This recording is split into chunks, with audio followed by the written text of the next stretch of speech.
So my name is Josh. I'm the managing director and inventor of Boxstrap. It's a simple bracket to install a single or double metal back box.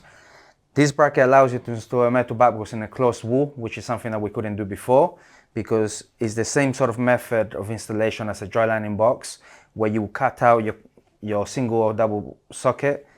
You can put a box strap from the front, put your 2 screws to hold it, and use self-tapping screws to hold the metal back box.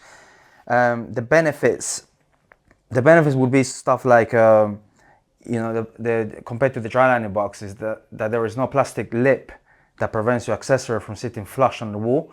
This, when you install a metal back box, you can use flat plate accessories, and it's a more robust installations. We've done a pull test from the back, pull test from the front, and it was stronger than both the plastic box and the caddy strap.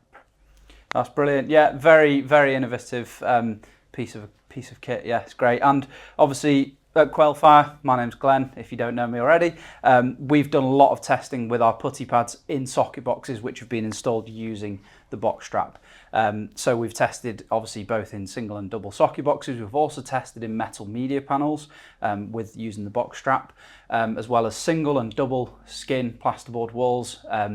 Lots more. All the information is coming, all the details are coming soon, and you can also check out our FAQs video, a bit of a longer, more informative and in-depth video with Josh and my colleague Alec going into a bit more detail about everything in there. So stay tuned, make sure you're following us on social media, and if you have got questions, please do get in touch.